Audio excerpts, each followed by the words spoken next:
Thì đầu tiên để mà chia sẻ dữ liệu là chúng ta nhấn cái lệnh lưu một cái. Các bạn học online đó, mà nếu như các bạn có hai màn hình này tốt, một màn hình dòm, một màn hình thực hành, hoặc là dòm để cái điện thoại trước cái mặt cũng được, trước cái màn hình cũng được, chúng ta thực hành nó cũng tiện lợi nè. Nói chung học online cũng có cái hay. Các bạn để cái điện thoại về cái mình thực hành luôn, bấm luôn, rất là hay. Rồi bây giờ chúng ta sẽ đưa cái bề mặt này lên, sau đó lấy nó qua cái file chất dọc. Thì để trước tiên đưa lên đó, chúng ta làm như sau. Bước 1 là chúng ta associate project to current drawing, có nghĩa là đưa cái bản vẽ này lên trên dự án. Okay. Để mà chúng ta chắc cú lại là chúng ta sẽ share vào trong cái project này 10/2024. Chúng ta share xong đó thì ở trên cái tên file này nè, nó có một cái dấu ngoặc vuông tháng 10 2024 là để biết bản vẽ này là share vào cái data shortcut đó. Còn cái file bản vẽ nó vẫn nằm ở bên ngoài này bình thường nha, chứ nó không có đi vô trong này đâu, nó không có đi vô trong này, nó vẫn nằm ngoài này như thường. Chỉ là đưa nó vô đây trong shortcut. Rồi bây giờ chúng ta mới tiếp tục. Bước thứ hai là chúng ta bấm create data shortcut, có nghĩa là chúng ta share cái bề mặt này lên. Create data shortcut, ta thích vô cái bề mặt tự nhiên cái. Thì nó sẽ có cái lệnh là to be edit, có nghĩa là đã được share rồi đó. Ok. Thì khi mà share xong rồi đó, thì ở dưới cái chỗ surface này nè, nó sẽ hiện cái tên bề mặt tự nhiên nằm ở đây. Và cái biểu tượng của nó đó là móc ra, có nghĩa là được share đi. Rồi còn cái surface ngay chỗ này nè, nó sẽ hiện cái mũi tên màu vàng, có nghĩa là đang được xài. Và trong cái folder này đó, nếu như mà chúng ta vào cái folder surface trong cái shortcut ha, thì nó sẽ có cái tên bề mặt tự nhiên ở đây nè, một cái định dạng lên cái email, đừng có xóa nó nha. Bề mặt tự nhiên. Tức là share ra ngoài để người khác lấy xuống. Chúng ta nhấn nút lưu. Rồi giờ chúng ta sẽ mở cái bản vẽ chất dọc lên và chúng ta sẽ lấy xuống.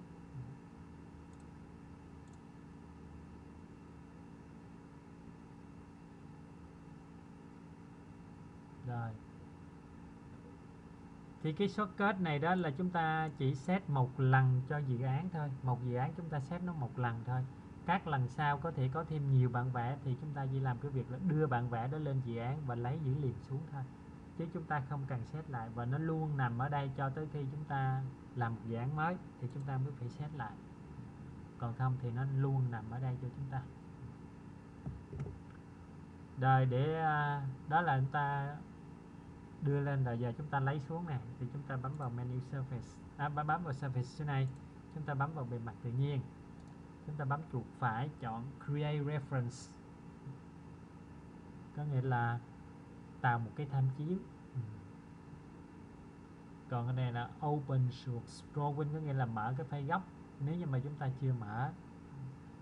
Còn promote có nghĩa là đưa nó lên thành cái bản vẽ này luôn, thì lúc đó nó đứt cái share, cho nên chúng ta hiếm khi làm cái này, chúng ta nên làm cái này hơn. Create reference thì nó giữ lại cái tên bề mặt tự nhiên cho chúng ta, nhưng mà style thì tùy chúng ta lựa chọn bên này thôi, không liên quan gì tới bên kia hết, không liên quan gì tới cái file bề mặt tự nhiên. Style bên này có thể thể hiện kiểu nào cũng được cả. Ok, thì nó xuống cái bề mặt như thế này nè.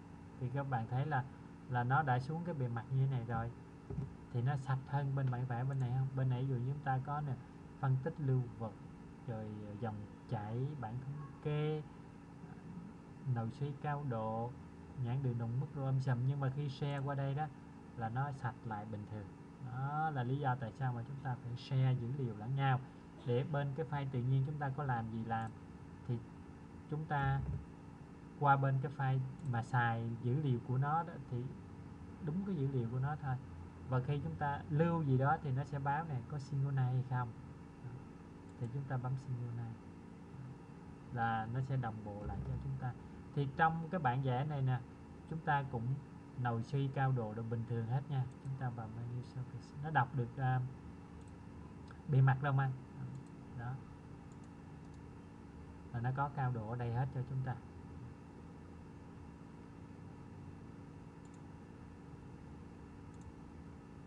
Đó.